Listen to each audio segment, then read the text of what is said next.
Bon, vous avez pratiqué un petit peu ces derniers enseignements sympathiques, la prière tous les jours, tout ça. Oui. Ça vous a aidé? Oui, et puis la connexion se fait plus facilement. Ah, J'ai l'impression qu'elle est plus régulière. comme toutes les pratiques. Mais en le faisant en moyenne 2 voire 3 fois par jour. Et là, j'ai l'impression que c'est plus fluide, ça passe plus rapidement, mieux. La sérénité arrive avec, évidemment. Donc, ça aussi, c'est très important, je pense. Voilà. En ce qui me concerne.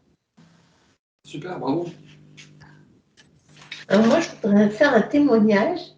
On était à une réunion spirituelle, enfin, et puis on nous avait dit, enfin, d'amener normalement de quoi partager. Après, quoi, pour manger, pour partager ensemble. Et je suis arrivée et j'étais agacée parce on commence par me dire, ah ben personne n'a amené quelque chose parce que. Bon, ok. Et puis après, encore un autre truc, on a été convoqués, enfin, convoqués à 6h, ça commence à 7h30, ça n'avait pas commencé, donc je commençais vraiment à m'agacer, à être agacée. Et puis à un moment donné, je me suis dit, bon, pour la nourriture, ben, Jésus, toi, tu l'as multiplié, hein. Et ben voilà. Ben, je ne sais pas pour l'instant comment faire, mais toi, je te demande, parce qu'on a une salade que j'ai amenée pour 9, eh ben écoute, voilà, c'est le moment. Et puis, tu vas pas me croire, il y en a eu trop. Il y a des gens qui sont arrivés comme par magie, je ne sais pas, soi-disant personne n'avait rien, tout d'un coup, je ne sais pas. Et finalement, on a largement aussi mangé. C'est génial. Voilà, de salade, de choses, je ne sais pas. Voilà, donc, ayons confiance. Mon agacement après s'est transformé en, bon, voilà, en confiance et puis en foi.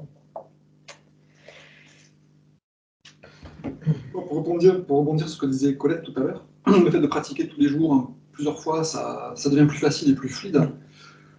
Comment dire, moi j'ai remarqué, quand je suis dans un super moral et que je fais cette méditation, cette prière, ça se passe bien. Mais avant, quand ça allait vraiment pas bien et que je fais cette prière, c'était difficile justement de se connecter. Et au fur et à mesure de la pratique, je me suis rendu compte que même quand j'allais vraiment pas bien, de commencer cette prière et de lancer la méditation, ça se connectait beaucoup plus vite aussi. Donc c'est une très bonne aide quand ça va vraiment pas bien, de l'avoir pratiqué régulièrement pour que ça soit facile. Oui. Je sais pas si c'était clair, mais... Oui, tout à fait. C'est que quand ça va pas bien, généralement, on a besoin de prier. Et moi, personnellement, je rechignais, j'avais du mal et ça marchait pas. Maintenant, je sens que ça marche de mieux en mieux avec la pratique régulière. Alors, si je... Pardon. Alors, moi, ce que j'ai ressenti, c'était une plus grande facilité à quitter mon esprit et à avoir le centre de gravité sur le cœur ou le corps. Voilà. Et donc, c'est plus incarné. Mais c'est une pratique qui est longue, quoi. C'est pas cette semaine, hein, c'est voilà, un cheminement. Mais c'est moins dans la tête, c'est plus incarné, donc c'est comme si je descendais un peu plus profond dans la mer, c'est plus calme. Super. Moi, j'ai découvert qu'en fonction du désagrément que je vis, il y a une phrase qui me revient. Par exemple, je confie mon être et ma vie à Taga. Je le dis une ou deux fois et le désagrément ou l'irritation s'éloigne. Oui, ça permet de se détacher. Ouais, c'est beaucoup quelque chose que j'ai remarqué aussi. Ouais.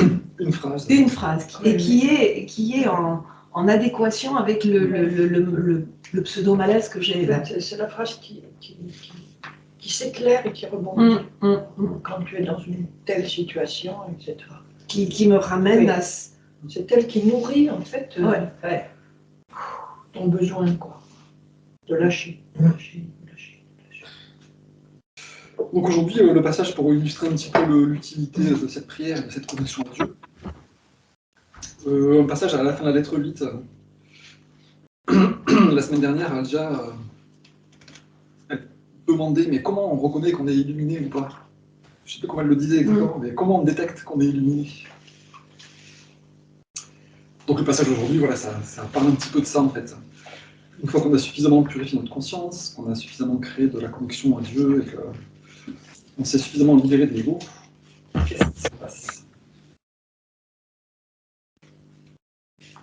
Donc, je voulais peut-être juste le paragraphe d'avant aussi, hein, pour rappeler un petit peu le mécanisme. Hein.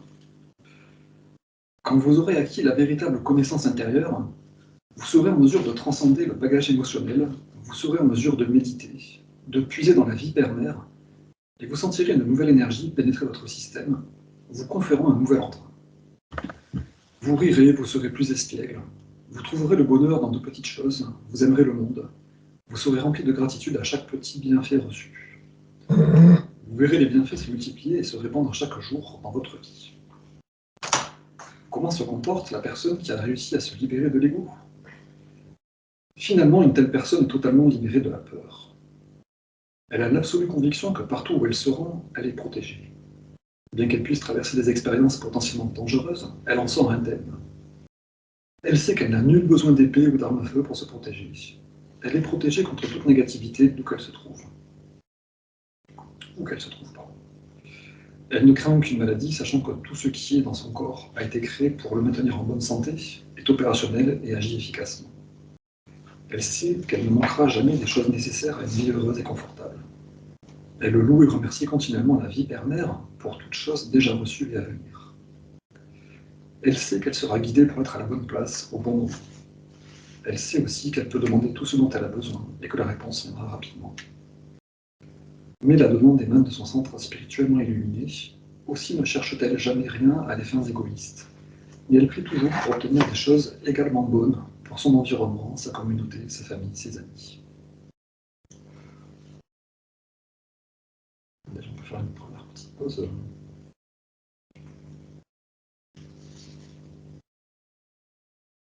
Donc là, on a des exemples de choses qu'on pourrait chercher à atteindre. C'est la tentation, ça. La tentation. Oui, de prendre ça pour atteindre des objectifs qui sont égoïstes. D'accord. Donc, mais juste là, ce paragraphe, là, enfin, les deux paragraphes au-dessus, ça montre ce qu'une personne qui s'est libérée de l'ego réussit à faire. Ah oui. Voilà.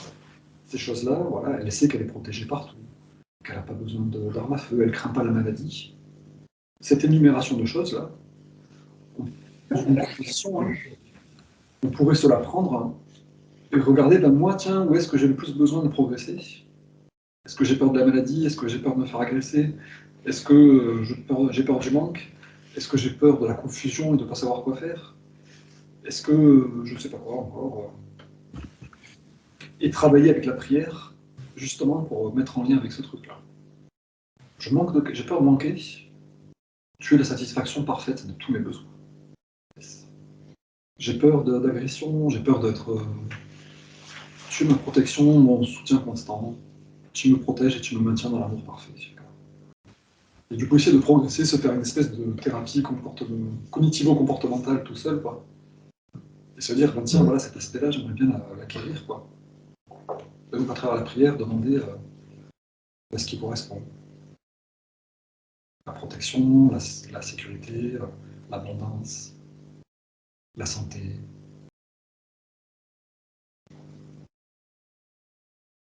Ça vous intéresse comme mise en pratique? Ah bah, c'est oui, c'est magnifique, hein.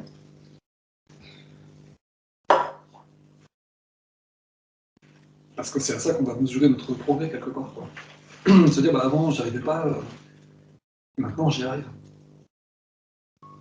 Donc l'idéal, c'est peut-être de prendre les trucs, je sais pas si les plus difficiles, enfin ceux qui vous parlent le plus, peut-être. Être libéré totalement de la peur, c'est la grande thématique. On sait qu'on est protégé partout où on est. On peut traverser des dangers, mais on en sort indemne. On n'a pas besoin d'armes pour se défendre et se protéger. On est protégé contre la négativité. Ça aussi, c'est une thématique à spectre large, hein, la négativité. Les voisins de bureau, les enfants, les nouvelles, les Macron, tout ce que vous voulez. On ne craint aucune maladie, sachant que tout ce qui est dans notre corps a été créé pour le maintenir en bonne santé, est opérationnel et agit efficacement. Ça aussi, c'est important, se focaliser sur la santé en permanence qui me nourrit par nos pensées lumineuses. Alors là, moi je reviens, je suis d'accord hein, complètement, mais il y a encore une chose parfois, alors parfois c'est clair et parfois c'est pas très clair. Je reviens par exemple, moi je vois mon fils, il me dit, ah, mais de toute façon, même si je me vaccine, ça fera rien. Alors je dis oui, au fond, si tu étais vraiment obligé, oui, je pense qu'effectivement. Mais quand on n'est pas obligé, qu'on le fait quand même en se disant, bah, de toute façon, tout est bien. Tu vois, je me dis, je ne sais pas quoi penser. Je ne sais pas quoi croire, parce que, et toi, le ciel t'aidera. Si on est obligé, comme certains, bon, personnel soignant, tout ça, ok, ben, bon, parce que là, c'est, on n'est jamais obligé, mais enfin, il y a des cas quand même. Mais quand tu n'es pas obligé, que tu le fais, alors même si tu crois, tu te dis, oh, ben, de toute façon, Dieu est là, et puis mon corps, ça va s'éliminer et tout, c'est vrai au fond. Mais par moment, je ne sais pas trop quoi, parce qu'à ce moment-là, on se dit, ben, on fait n'importe quoi, en se disant, c'est pas grave, Dieu est là, il va faire. Est-ce qu'on le croit vraiment? Qu'on peut faire n'importe quoi et que ça fera rien? C'est ça. La question, c'est pas sur l'obligation, je suis obligé, donc un petit temps, je vais m'aider, quoi. Ou je ne suis pas obligé, donc personne ne va m'aider. Est-ce que moi, je crois sincèrement que Dieu va me protéger, va me nettoyer de tout le graphène et tout le truc? Obligé ou pas, pour faire plaisir ou pas? Est-ce que je crois sincèrement que c'est pas grave, quoi? Ouais. C'est ça le truc. Mais c'est une affaire de conscience. C'est une affaire de conscience. Il dit bien à la fin de la les arbres et les plantes, au contraire de vous, ils ne peuvent pas se plaindre qu'ils sont affamés et qu'ils sont nus. Aussi, ils ne défont pas l'œuvre du Père en eux. Ah, ça, c'est fort. Donc c'est même pas je crois que Dieu fait la santé en moi. C'est ne plus jamais croire que la maladie, le virus, le graphène, le truc-muche. Je peux croire que Dieu est la santé, mais si à côté je me plains que je vais être malade parce qu'il y a le graphène, ça ne va pas marcher. Oui, ça ok. Mais s'il ne le fait pas, si pour lui, ne même pas en parler. Mais s'il se dit, je me vaccine, et c'est comme si c'est de l'eau distillée, ça va rien me faire, s'il croit sincèrement ce truc-là, ça va marcher. Est-ce qu'il le croit sincèrement? Après, s'il dit, je préfère pas y penser, je le mets sous le tapis, c'est sûr, ça... Voilà. Mais aussi, c'est un peu, je sais pas moi, c'est un peu aussi, je reviens quand même sur, on peut faire n'importe quoi. Le n'importe quoi, enfin voilà. Si c'est pour la satisfaction des besoins de tous, pour la santé... Oui. Je veux dire, je peux faire des trucs risqués, traverser des expériences potentiellement dangereuses, mais j'en sors indemne.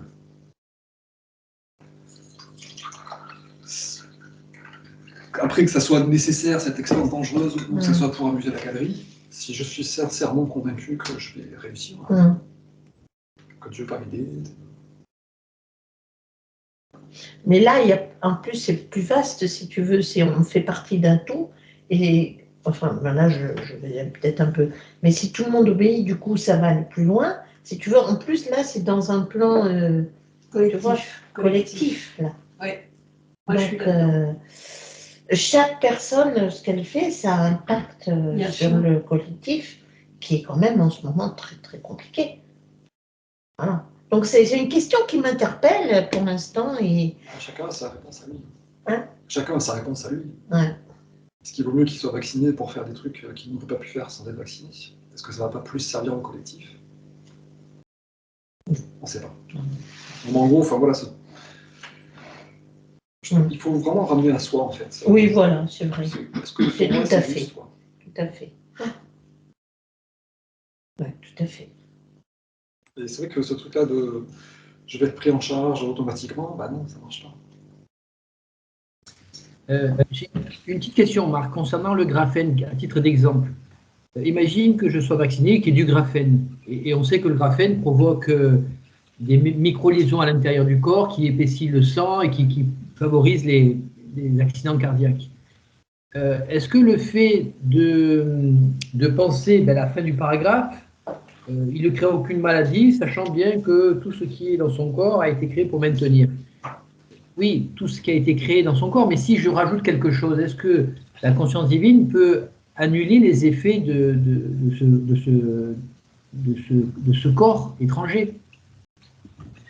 Et est-ce que Pfizer a plus de puissance que le créateur? Est-ce que, pardon? Est-ce que Pfizer a plus de puissance que le créateur? Et c'est la question de fond, c'est est-ce que la conscience divine peut modifier les lois de... Est-ce qu'il peut modifier la gravité, par exemple? Est-ce que le Christ n'a pas prouvé que oui? Est-ce qu'il ne le dit pas continuellement dans ses lettres? Bien sûr que oui. Le truc, c'est à quel point je vais arriver à canaliser cette conscience divine dans mon corps. C'est pas ce que la conscience divine peut. La conscience divine peut tout faire. Tout est de la conscience, donc la conscience divine peut tout faire. À travers nous. Et même sans besoin de nous, quoi. Le Christ, s'il réussissait à guérir des gens, c'est pas que la conscience divine voulait bien à ce moment-là, c'est que lui canalisait la conscience divine et la projetait dans le corps. Il projetait l'idée de santé, et cette idée de santé réparait les cellules et faisait que tout marchait bien. Donc tout est là, hein, ça dépend de l'individu vraiment. La conscience divine peut tout faire, mais si on pense pas bien et si on n'attire pas cette conscience divine, elle va pas le faire toute seule, quoi. Mais à un moment donné dans le livre, il n'y a pas marqué que qu'il ne pouvait pas changer les lois de la gravitation ou les lois naturelles? Les lois de la causalité. Ah voilà. Tout le reste, c'est que de la conscience. Les lois de la causalité. Je récolte ce que je sème. Ça, voilà. Même la conscience divine ne va pas à l'encontre de ça, parce que c'est sa nature, quoi. D'accord. Et parfois, justement, est-ce que c'est, comment dire, du déni? Tu vois, si ça peut être. Après, c'est chacun, bon, comme tu dis, tu as raison. Juste au niveau de, ça me fait penser, juste au niveau de la gravité, il y a une sainte, je ne sais pas si c'est Sainte Thérèse d'Avila ou une autre, qui elle lévitait pendant 2 heures pendant la messe. Il y a plein de gens qui pensaient que c'était Satan qui s'accrochait pour qu'elle descende, mais ça, elle restait en lévitation. Donc là, on peut aller contre la loi de la gravité, tu vois. C'est son état d'extase qui la faisait planer. Comme le Christ, il a plané là, sur le lac de Tibériade.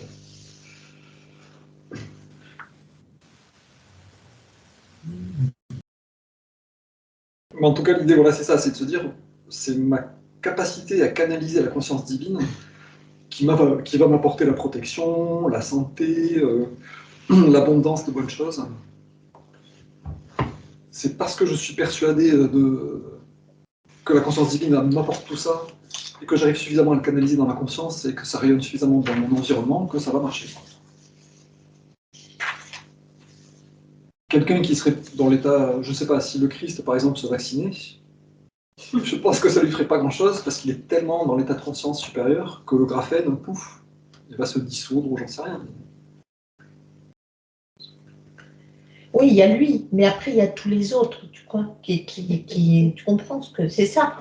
Après, il y a chacun, effectivement, on peut canaliser, mais il y a tous les autres, l'humanité quand même, tu vois, actuellement, parce que c'est quand même énorme. Alors, tu veux dire chacun n'arrive pas à ça?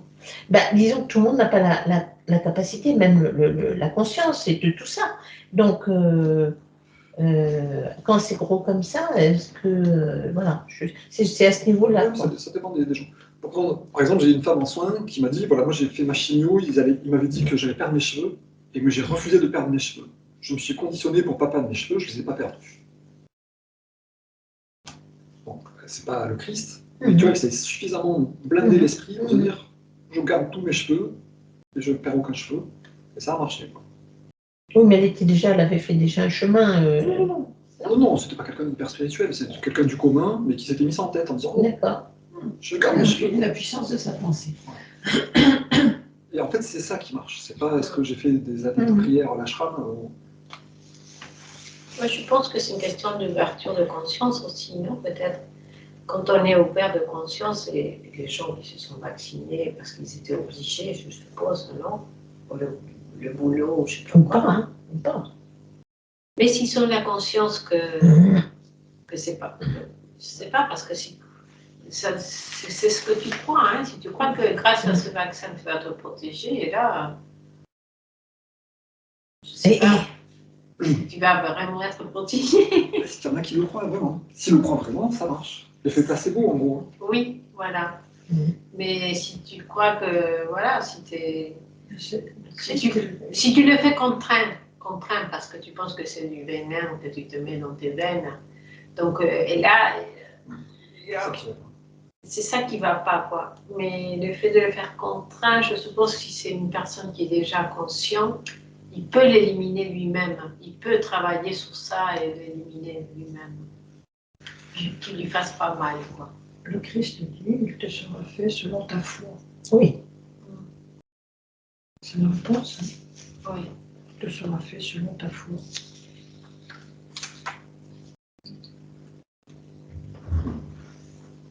C'est toujours ce truc-là, la conviction de conscience, quoi. Est-ce que j'ai la conviction que je vais être guéri en permanence, et épuré, que mon corps va purifier tout ce graphène? Ou enfin, même sans se dire ça, se dire je vais rester en bonne santé. Est-ce que si on croit par exemple que l'injection aux enfants ne leur fera rien, Qu'est-ce que l'enfant y croit? Non, mais aux enfants, le mal, ben, l'enfant il croit à ce qu'on lui dit. Hein. Mais tu vois, enfin, tout est Ouais. pas croire pour les autres. Ouais, t'as raison. C'est compliqué, hein, ce sujet de vaccin, mais c'est vrai que ça me fait un peu face à ça, quoi. Si on se programme en restant positif, en disant ok, ça va rien me faire, je suis au top de ma santé, tout va bien se passer, je sais que c'est mauvais, mais mon corps va l'éliminer. Et si on se programme comme ça, bah, ça va rien faire. Mais c'est vrai que si on ne fait rien, on se dit bon, je me vaccine et puis je verrai. Bah là, mécaniquement, c'est vrai qu'il y a quand même une vraie présence de trucs visibles, vraiment, et donc il faut quand même pas la laisser agir mécaniquement, quoi, sans rien faire.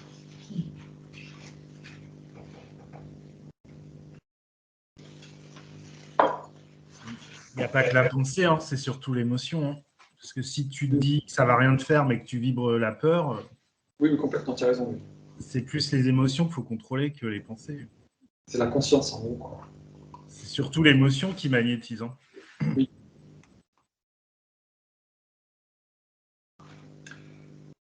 Ok, je vous propose de continuer pour avoir une petite liste des choses à atteindre.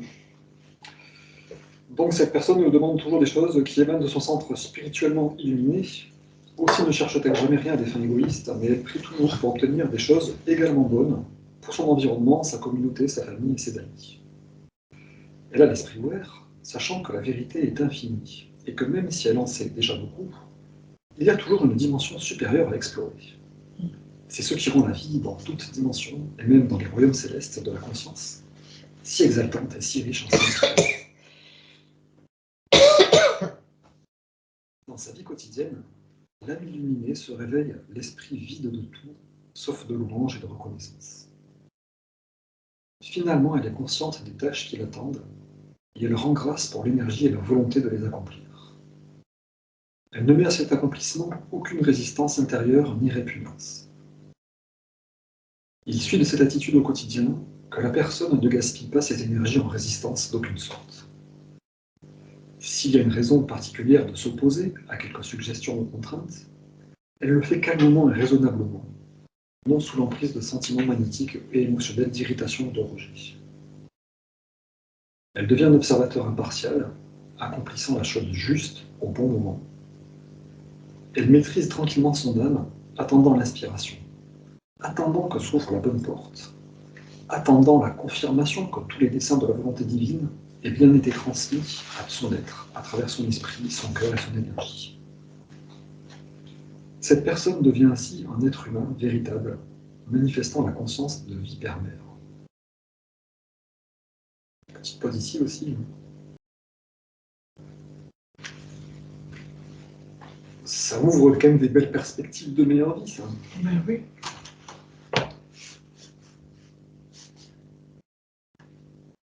On se réveille l'esprit plein de louanges et on rend grâce pour toutes les choses à faire.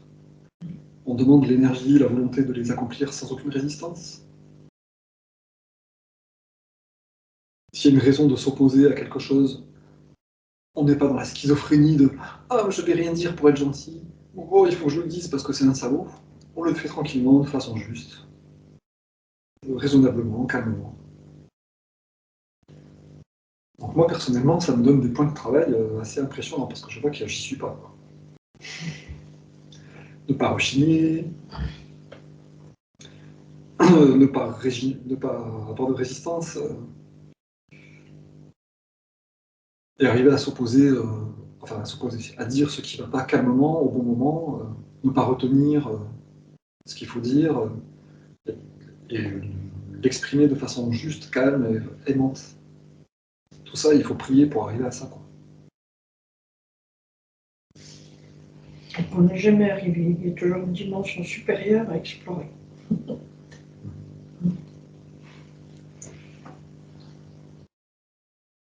Donc ça, c'est encore une liste de choses à faire, en gros, hein. Être optimiste, être plein de louanges quand on se réveille le matin, faire les choses avec bonne volonté, devenir un observateur impartial. Sacré challenge aussi. Et puis la fin là, de ce passage-là. Est-ce qu'on arrive tous collectivement, individuellement, à attendre l'inspiration? On s'attend à être inspiré, est-ce que vraiment on arrive à s'attendre à ça? Attendre que s'ouvre la bonne porte, patiemment, sans s'énerver, sans chercher par soi-même. Attendre la confirmation que tous les desseins de la volonté divine aient bien été transmis à travers son être, son esprit, son cœur, son énergie, qui soient transmis à son être, donc à sa vie aussi, à son environnement. Et s'attendre au miracle, en gros, c'est un peu ça, hein. S'attendre à ce que la salade se multiplie alors qu'il n'y en a pas assez. Donc cette dimension-là de s'attendre, comme dit, quand vous sortez de votre méditation, attendez-vous à des changements, ça crée une sacrée reprogrammation de ça, de s'attendre aux meilleures choses en fait. De dire parce que je les attends, elles vont venir, vraiment. Comme un enfant qui a demandé à manger à son père et qui va vraiment s'attendre à ce que son père lui demande à manger. Il va peut-être dans la schizophrénie de « Ah, je ne demande pas, j'ai peur qu'il ne m'amène pas à manger, mais si je sais pas quoi ». C'est direct, c'est simple, voilà, je m'y attends, sincèrement. Et donc ça va. Ça arrivera. Au bon moment. Pour tous.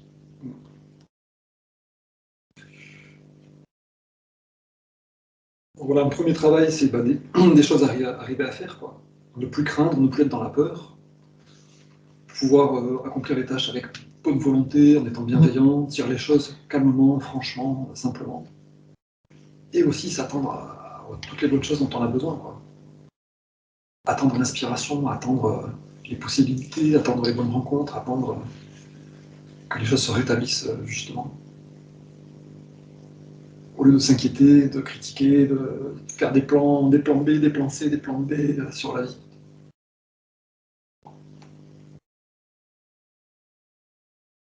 Attendre le bon moment, c'est quelque chose de très puissant. Attendre, oui, voilà, c'est très puissant. Vraiment, c'est. Alors, évidemment, il faut être patient, c'est sûr. Persévérant quand même aussi, mais.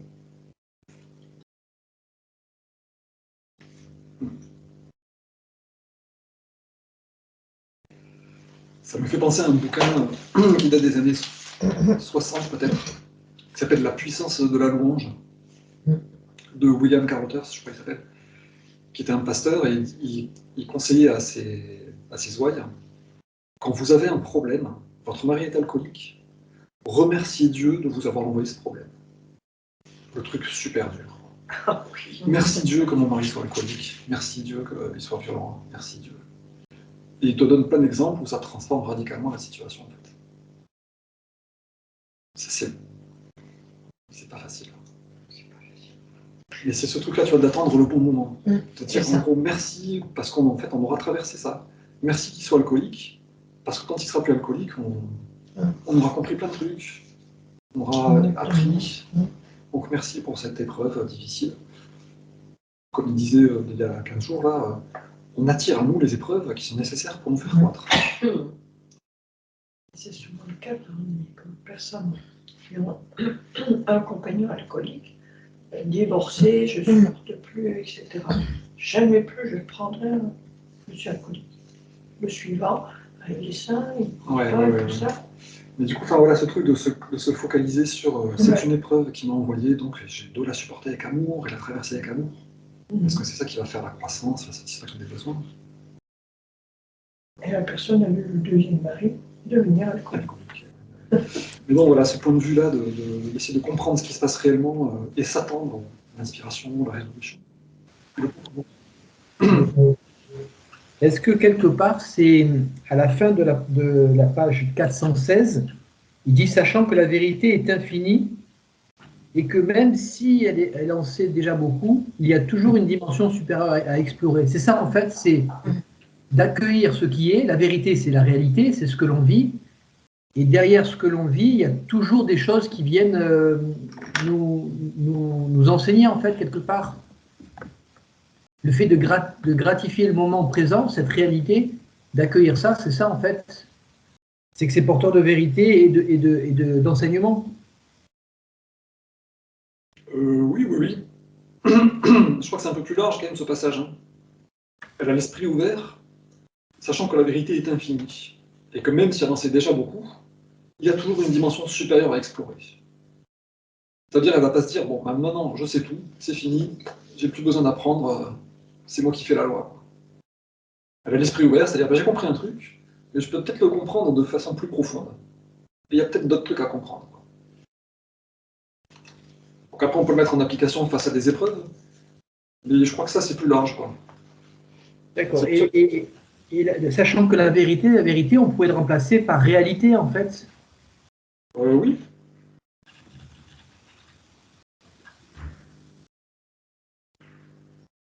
Oui, parce que, enfin, voilà, après on pourrait donner des exemples, mais voilà, ce truc de la vérité est toujours plus vaste. Il dit bien à un moment qu'il y a plein d'espaces de conscience dans l'astral, entre autres, et que c'est pas notre véritable destination. Notre destination, c'est les portes de la conscience universelle, quoi. Mais donc tous ces espaces intermédiaires, c'est d'autres niveaux de réalité, quoi. Ouais, dont on n'imagine pas.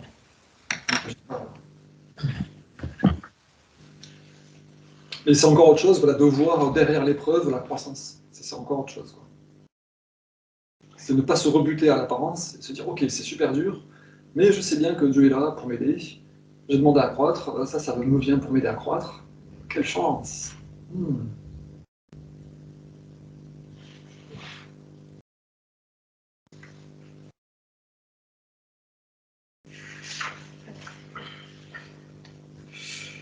Bon, on va juste finir le petit passage. Hein.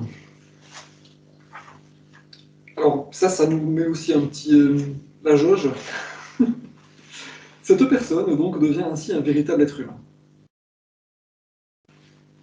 Pour l'instant, nous ne sommes pas de véritables êtres humains. Nous sommes un peu des animaux dominés par notre ego animal, qui se met en colère, qui a peur, qui se bat, patata. Donc notre but, c'est de devenir vraiment des êtres humains, qui manifestent la conscience de l'hypermère. D'où l'espèce d'impression de se dompter soi-même, enfin de dompter l'ego comme un animal sauvage, en le cajolant et puis en le maîtrisant un peu plus fermement, quoi.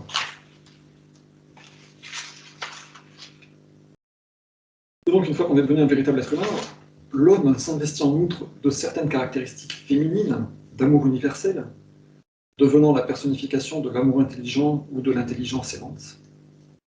La femme s'investit de certaines caractéristiques masculines, de force et d'un sens prononcé de la direction. Si quelqu'un a besoin d'un enseignement, cet homme ou cette femme fait preuve d'intelligence aimante et l'instruit par ses paroles. S'il a besoin de guérison, il ou elle fera preuve d'amour intelligent et la personne sera guérie. Voilà le but que je vous recommande affectueusement.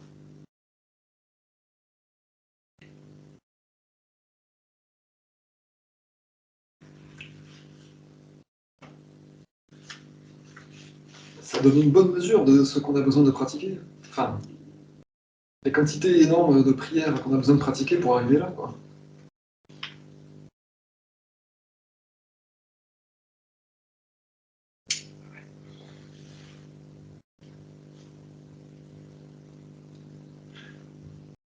Personnellement, je trouve que ça permet de faire sortir de tous les problèmes karmiques, thérapeutiques, relationnels, civilisationnels.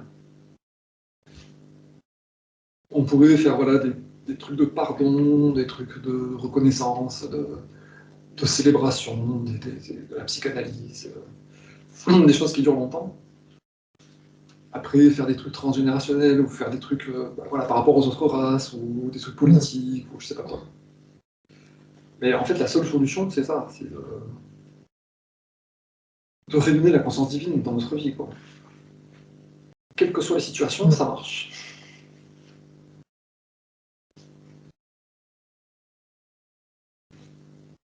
Pas besoin de se casser la tête à comprendre pour faire par soi-même, trouver des raisons, analyser, ce que je fais avec adoration, moi, depuis longtemps. Il faut arrêter de faire ça. Il faut arrêter de faire ça, en fait. Et demander à être guidé, manifester ce qu'il faut, dire ce qu'il faut, aller là où il faut. Ne plus chercher par soi-même à comprendre, quoi. Bah, oui et non, tu vois, parce que moi je fais un travail transgénérationnel et en janvier j'ai eu accès à un deuxième non-dit familial et ça m'aide et je suis beaucoup plus encline à pardonner à mon père maintenant que je sais. Tu vois? Alors je ne vais pas mouliner ça. Les lettres c'est des lettres que j'écris. Je sais que j'ai besoin de mettre sur le papier parce que à la fois ça me dégage et ça dégage aussi mon père. Et puis basta. Mais le fait d'avoir eu l'indication à la source m'est quand même précieux. Et quand je prie, je remercie d'avoir eu accès à ça. Bon, alors c'est mon exemple à moi. Mais Bien sûr, tu as trouvé le moyen de... Ça m'a permis de gagner du temps et de me dire, ouais, mais enfin, pourquoi il m'avait dit ça? Bah, maintenant, je comprends pourquoi. Parce que lui-même était empêtré dans quelque chose. C'est tout le bénéfice, justement, du travail. Et c'est intéressant, si tu veux, et je remercie de pouvoir coupler les deux. D'avoir eu cet accès, je vais dire, humain, et puis de confier, je fais mon boulot, et après, je confie ou je demande de l'aide au divin. Et là, c'est productif. Et je me disais, si j'avais pas fait cette démarche, si j'avais pas fait je suis aidée dans cette démarche-là, c'est moins facile. J'en serais pas là où j'en suis. Personnellement, moi, je me suis rendu compte voilà, que pour pardonner ou pour comprendre, pour continuer à avancer, j'avais besoin de comprendre, mais c'est l'ego qui a besoin de comprendre, en fait, pour pardonner. Parce qu'il y a toujours ce truc d'attachement, d'attente, de vouloir, de rejeter. Et du coup, d'avoir une bonne raison pour accepter de ne pas rejeter ou de ne plus vouloir, il faut que l'ego lui-même accepte. Mais si on arrive à le faire au niveau de l'âme, se dire petit ego, calme-toi, tout va bien. Léger, t'es soigné, t'es guéri. Donc renonce à comprendre, tout va bien. Bah, du coup, ça efface énergétiquement le truc. Voilà. Donc c'est vachement difficile à faire, quoi. Mais en définitive, c'est le seul moyen de tout guérir, en fait. Parce qu'on ne peut pas toujours creuser. Non, il y a un moment où ça. Moi, je suis d'accord que c'est super intéressant, j'adore faire ça, comprendre, faire de l'astrologie, comprendre, mais en définitive, tu te dis, si tu demandes à Dieu de t'enlever tes blessures et de te dire comment te comporter, et d'avoir le point de vue, il n'y a plus besoin de rien. Maintenant, je me dis, j'ai été peut-être très probablement guidée vers cette personne pour faire le boulot. À la base. Donc, merci infiniment. Gratitude, reconnaissance. Quand tu mixes tout ça, c'est quand même très intéressant. On sent que ça progresse.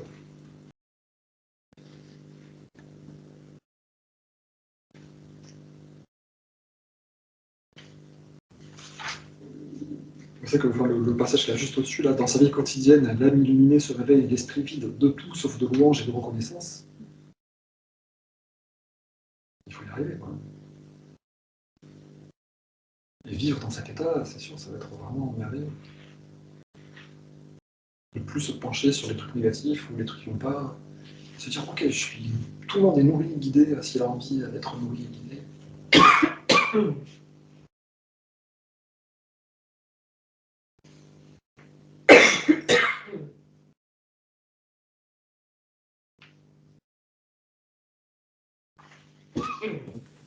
Ceci dit, le fait de penser que le Père répondra à nos attentes, ça va un peu à l'encontre de ce qu'on m'a appris dans l'enfance en disant il fallait que je mérite l'attention en ayant de bonnes notes, en étant sage.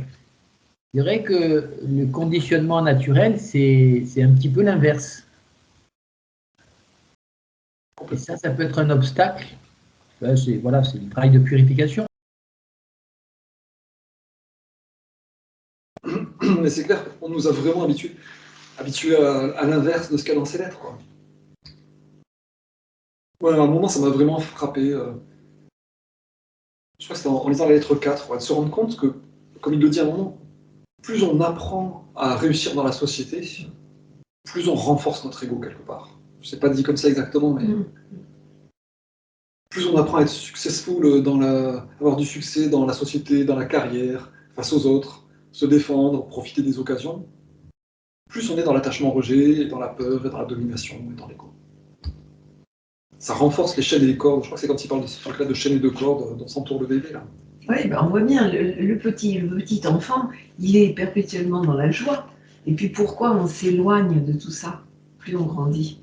Et là, ça devient intéressant de se questionner. Comme dit Philippe, parce qu'on t'a appris, il faut le mériter.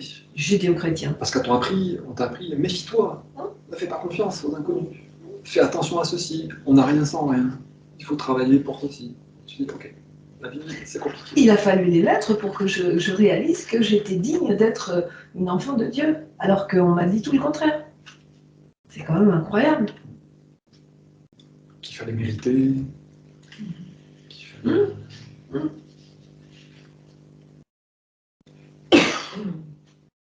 Donc, ça prend du temps de se reprogrammer. Ça prend un sacré temps. C'est pour ça qu'il y a des petites étapes par petite étape, point par point. Tout ce qu'on nous a appris, par exemple l'abondance, c'est un truc assez courant. On a peur de manquer d'argent, on a peur de manquer de choses. J'ai travaillé là-dessus à un moment, de me dire, mais tout est de la conscience rendue visible. Donc croire que voilà, c'est un mécanisme uniquement mécanique, comme l'ego ou comme un mécanisme qui tourne, les sous tombent dans une poche, les sous repartent dans l'autre poche, c'est pas vraiment ça la réalité en fait. On parlait, Philippe, tout à l'heure des niveaux d'existence. En fait, derrière la vérité, il y a toujours une dimension supérieure. Je crois que c'est un petit peu ce truc-là, quoi. C'est-à-dire, bon, j'ai bien compris que je gagnais des sous et que j'en dépensais. C'était physique, je voyais des billets arriver, des billets repartir. Mais derrière, il y avait une autre réalité plus intéressante. C'est Dieu qui satisfait les besoins. Donc c'est Dieu qui va m'envoyer des gens en consultation, ou qui va me faire ne pas payer quelque chose que j'aurais dû payer, ou j'en sais rien. Mais c'est Dieu qui se débrouille, et les petits anges et tout le monde, qui se débrouillent à faire tout ce bazar-là. Ma part, c'est juste de focaliser sur cette abondance, de tous les besoins seront satisfaits. Pas forcément avec des sous, pas forcément parce que c'est à moi, mais des gens vont m'aider à satisfaire mes besoins, parce que ça leur coûtera rien, ça leur fera plaisir peut-être. Mais la situation actuelle nous y prépare. Moi, hier, j'étais à une réunion de Solaris, on y va. Le troc de service, l'entraide, je pensais à toi, on a parlé de cueillir des herbes. Moi, je m'y prépare. Et de me dire que il va y avoir un tel effondrement sur le plan financier, je me prépare à ça, en disant, bon, et je demande, et je me dis, ben, je serai aidée à trouver des solutions. Et je me demande si justement le fait de moins manger ne me prépare pas à ça. Ah, tu vois où j'en suis? Oui, mais il faut manger minimum.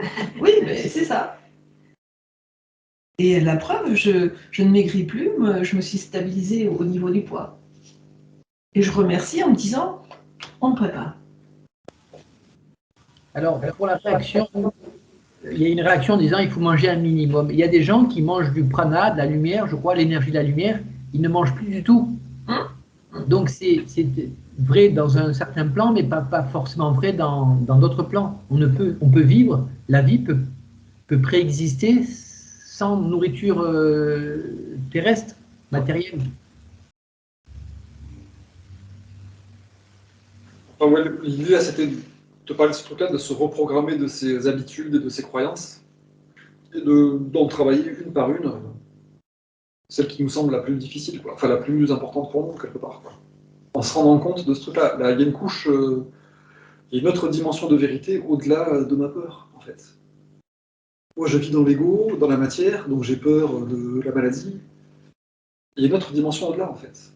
Qu'est-ce qui fait que mes cellules fonctionnent, que toutes les molécules aillent là où il faut parfaitement en permanence? Ben, c'est pas la mécanique, quoi. Donc en fait, c'est pas le virus qui va décider de est-ce que je vais être malade ou pas, en fait. Donc j'essaie de surmonter ma peur de la maladie en disant, mais non, c'est la conscience de la santé qui apporte la santé. C'est la conscience de la maladie qui apporte la maladie, donc il faut que je focalise voilà, sur la santé, mon corps se répare, tout marche bien, les cheveux poussent, les ongles poussent, ça digère, Dieu dirige le corps parfaitement, il faut que je me focalise là-dessus pour que le virus ne me rende pas malade, en gros.